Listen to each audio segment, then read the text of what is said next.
Bonjour à tous et à toutes et bienvenue dans ce tutoriel. Ce tutoriel vise à explorer certaines parties de l'IA intitulé Apprentissage supervisé dans le domaine de l'intelligence artificielle. Tout au long de ce tutoriel, nous allons vous expliquer les objectifs de nos différents codes et nous allons ensuite entrer dans chaque code, vous expliquer en quelque sorte ce que fait les différentes parties de chaque code. Et à la fin de chaque code, nous allons vous présenter le rendu de ces codes. Tous nos codes que vous verrez ici seront en Python et présentés dans l'environnement VS Code. Maintenant que nous avons, n'est-ce pas, eu à présenter les objectifs phares du tutoriel ou de notre tutoriel, nous commençons maintenant dans la partie présentation de nos différents codes. Maintenant que nous avons présenté l'objectif de ce tutoriel, entrons à présent dans la présentation de nos différents codes. Alors, nous avons ici notre code nommé elastic.py qui a pour objectif de prédire les salaires en fonction de l'expérience professionnelle en utilisant le modèle de régression élastique. Alors, pour faire ces prédictions, nous avons au préalable un jet de données que vous verrez en bas qu'on a importé, nommé salary-data.csv, que nous avons, n'est-ce pas, importé pour faire la prédiction sur ces données. Alors, pour ce faire donc, nous avons ici importé différentes bibliothèques. Nous avons ici importé la bibliothèque OS qui sert, n'est-ce pas, à manipuler les chemins de fichiers CSV. Nous avons ici importé aussi les bibliothèques NumPy qui nous permettra, n'est-ce pas, de faire le calcul numérique sur le tableau, ainsi que la bibliothèque Panda qui nous permet, n'est-ce pas, de manipuler et charger les données CSV. Nous avons ici aussi importé dans la bibliothèque Skylar Model Selection les modèles Training Test Split qui nous servira, n'est-ce pas, à scinder notre jet de données en données de test et données d'entraînement. Et nous avons enfin importé aussi les bibliothèques Matplotlib pour, n'est-ce pas, la visualisation de notre rendu sous forme de graphe. Maintenant que nous avons fini, n'est-ce pas, à importer toutes les bibliothèques nécessaires, nous avons ici créé une classe nommée Elastic Regression. En son sein, on a défini, n'est-ce pas, une méthode qui prend différents paramètres. C'est en fait cette méthode init qui est appelée lorsqu'on va créer, n'est-ce pas, les instances de notre classe. Nous avons ici initialisé donc les différents paramètres. On utilise ici les pénalités L1 et LD, L1 pour l'assaut et LD pour reach, pour, n'est-ce pas, régulariser le modèle afin d'éviter les surapprentissages.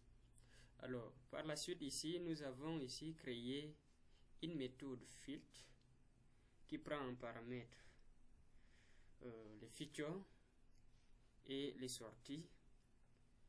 C'est cette méthode qui nous permet, n'est-ce pas, d'initialiser les points. Alors ici, nous avons récupéré toutes les dimensions de X. Ensuite, nous avons ici initialisé tous les vecteurs de poids à 0. Et ensuite, nous avons ici initialisé les biais à 0 qui est encore l'intercept de la droite de la régression. Ici, nous avons ici créé une variable qui stocke x comme instance. Et y ici comme instance aussi que nous allons les manipuler dans la fonction updateWedge. Ici, c'est la boucle qu'on lance sur les itérations pour, n'est-ce pas, parcourir, faire les différentes instances. Ici, c'est le boucle qu'on lance, n'est-ce pas, sur les itérations.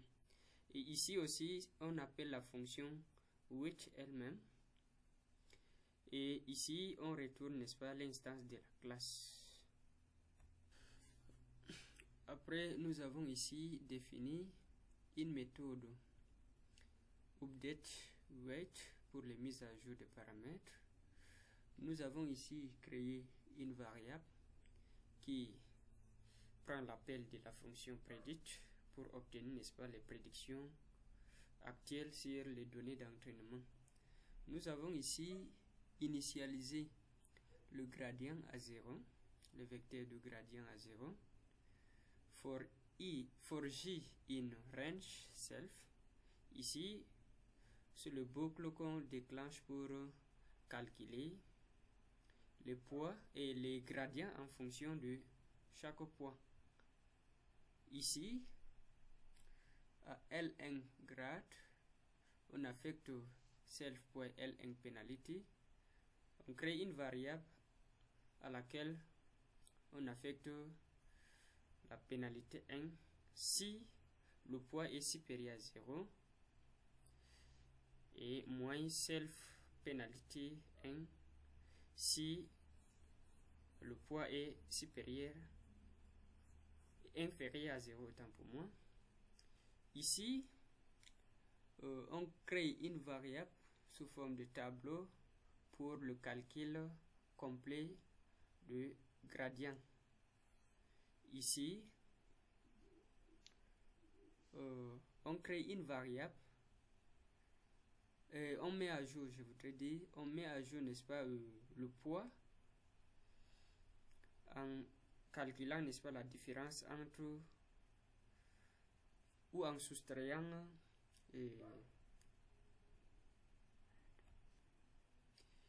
ici on met à jour à l'instruction 42D, on met à jour le poids en soustrayant le gradient.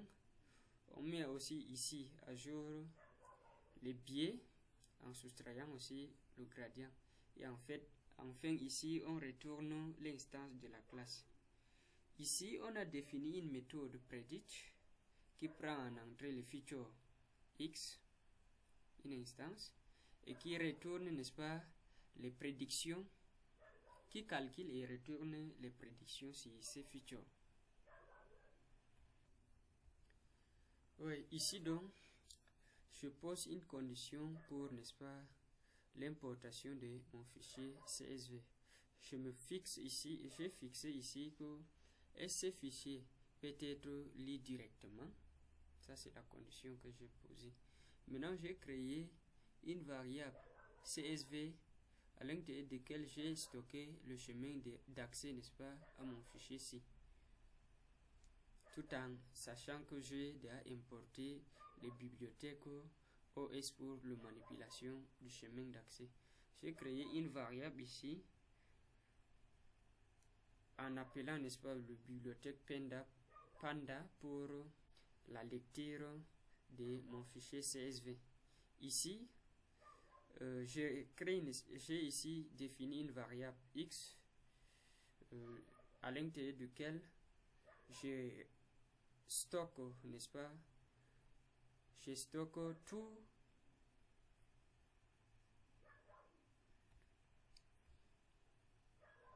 ici.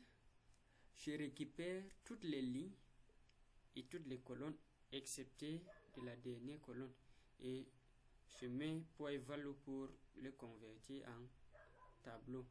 Il en est de même pour y.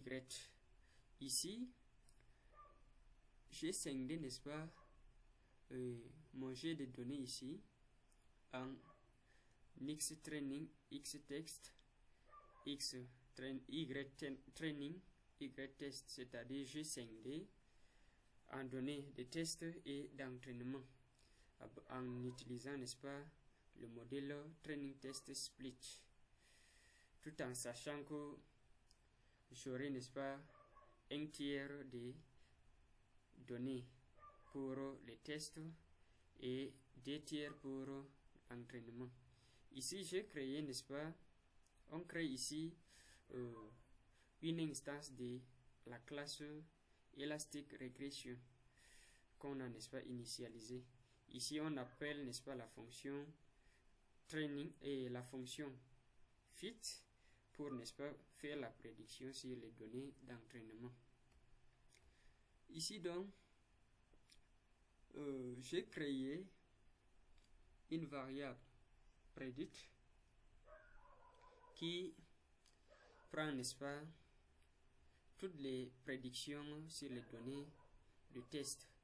Ici aussi, j'affiche les valeurs prédites, les valeurs réelles, ainsi que le poids et les biais.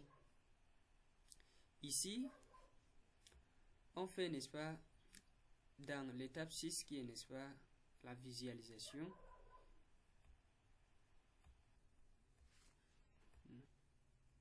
Ici, on fait la visualisation sous forme de graphe de notre résultat, c'est-à-dire le résultat de l'entraînement des modèles sur les données réelles ici.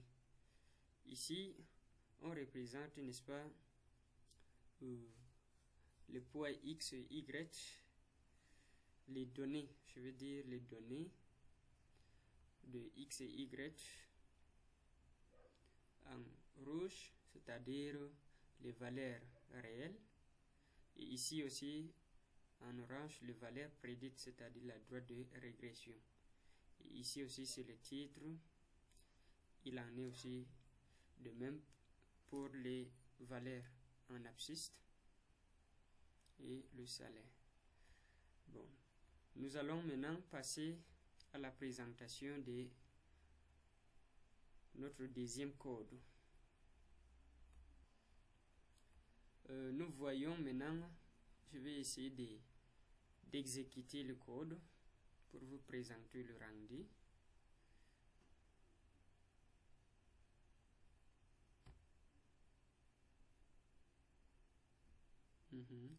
Ça c'est le rendu de notre code. Voici aussi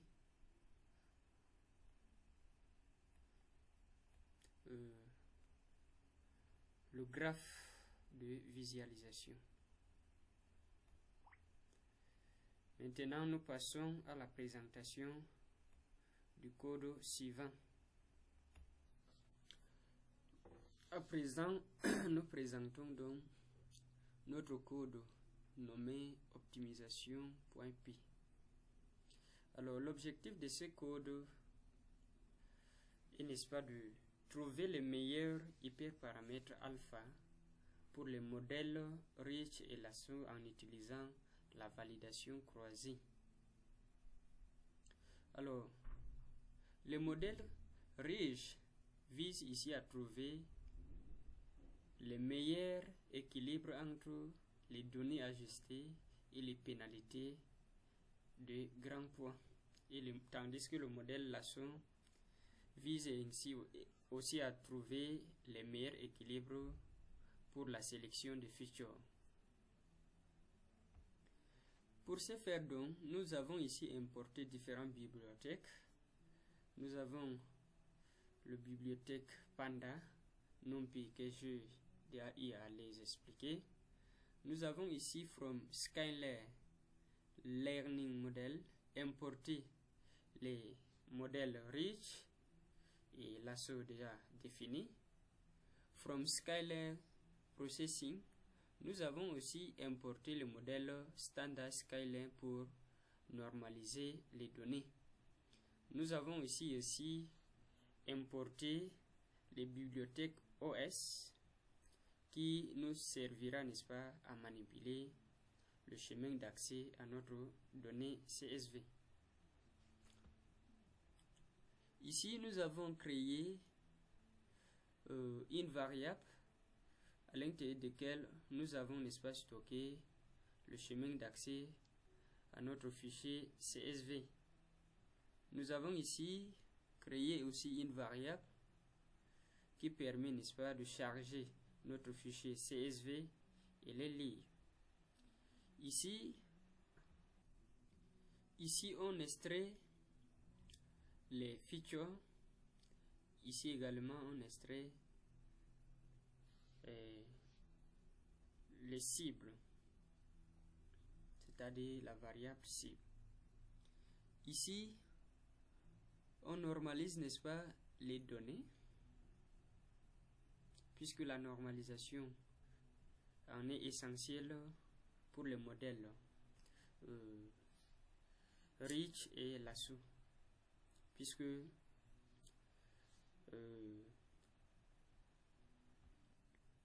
la pénalité affecte tous les poids équitables. Ici, nous avons initialisé les différentes variables et valeurs de alpha à tester. Ici, on fait, n'est-ce pas, l'optimisation avec le modèle Rich.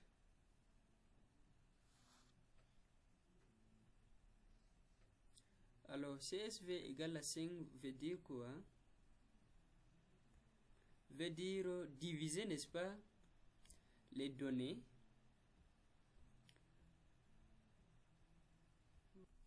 CV égale à 5 veut dire qu'on divise, n'est-ce pas, les données en 5 parties. Pour chaque alpha, on entraîne sur 4 parties.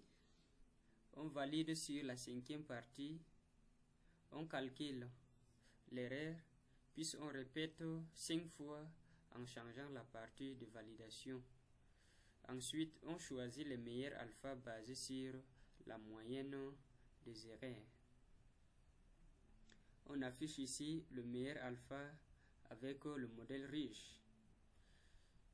Ici, on fait, n'est-ce pas, l'optimisation sur alpha en fonction, n'est-ce pas, du modèle riche, c'est-à-dire pour obtenir le meilleur alpha.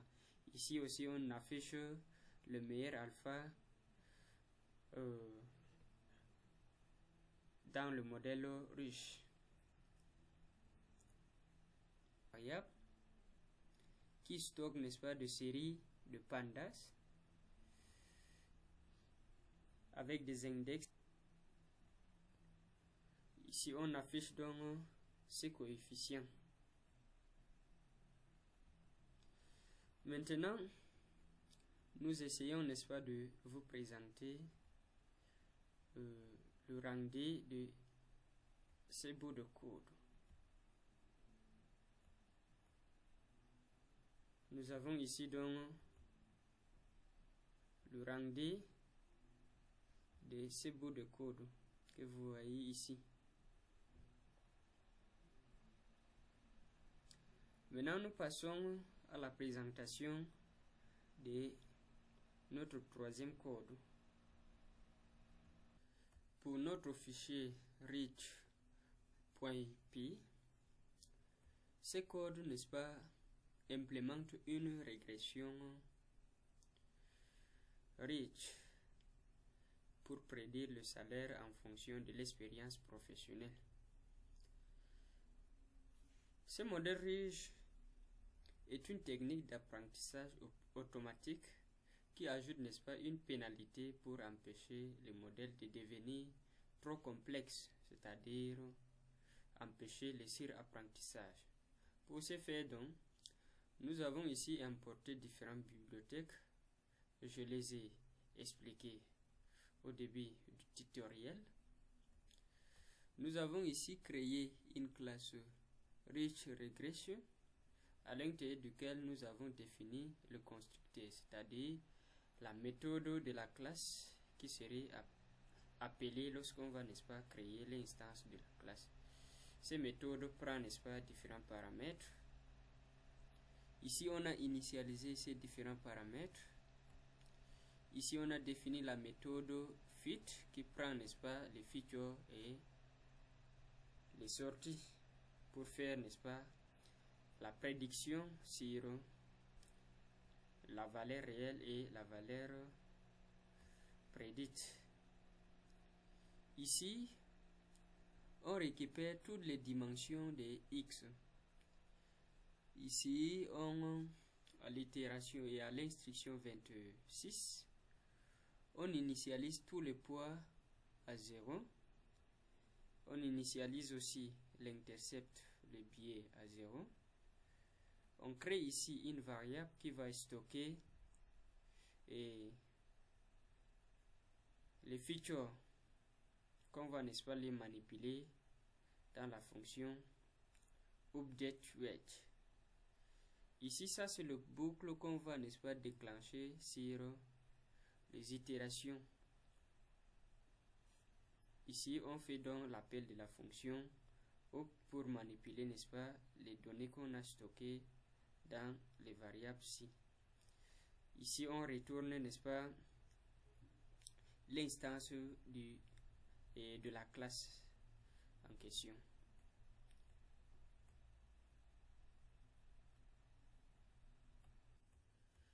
Ici également, nous avons défini une méthode updateWeight qui prend rien en paramètre. On a créé une variable yPredict qui conserve toutes les valeurs prédites sur le futur, les valeurs actuelles. Ici, on calcule, n'est-ce pas, le gradient sur le poids, également le gradient sur le biais, c'est-à-dire l'intercept de la droite de régression. Ici, on fait la mise à jour de poids en soustrayant, n'est-ce pas, le gradient de poids initial. Il en est aussi de même ici pour les biais. Ici, on retourne aussi l'instance de la classe update. Ici, on a défini aussi la méthode predict qui fait la prédiction sur les features. On retourne également le résultat de cette prédiction ici. Ici, on a défini, n'est-ce pas, une fonction main. On a défini donc une fonction main à l'intérieur duquel on charge, n'est-ce pas, ici notre fichier qu'on va, n'est-ce pas, faire les prédictions sur ça. Ici, on a, n'est-ce pas, créé une variable à l'intérieur duquel on a sauvegardé le chemin d'accès vers notre fichier salary data.csv. On a ici créé une variable qui va, n'est-ce pas, conserver notre fichier CSV et les lire. Ici, on récupère toutes les lignes et toutes les colonnes, excepté de la dernière colonne. On les convertit, n'est-ce pas, en tableau. Il en est aussi de même pour Y. Ici, on divise, n'est-ce pas, notre donnée salary en données de test et d'entraînement, soit 1 tiers pour les données de test et 2 tiers pour les données d'entraînement. Ici, on a donc créé un modèle, on a défini un modèle qui prend donc une instance de la classe Rich Regression pour faire ici on a donc entraîné et appelé la fonction fit pour obtenir les prédictions sur les données d'entraînement.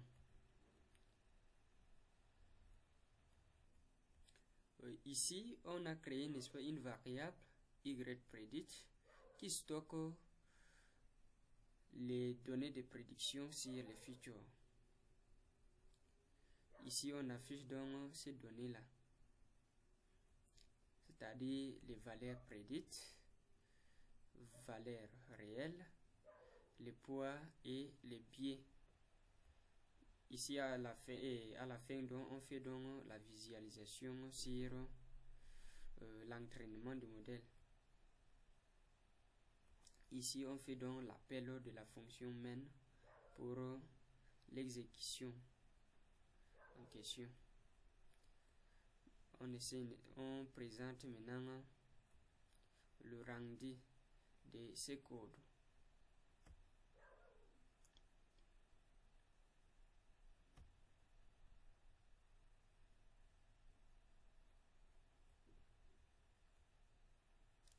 Vous voyez ici, ça c'est le résultat de ce code. Ça c'est la valeur prédite. Ça c'est la valeur réelle. Ça c'est le poids et le biais. Ça c'est aussi la vision, le graphe, la visualisation sous forme de graphe, c'est-à-dire la représentation de la droite de régression avec riche. Pour cette partie, nous avons fini avec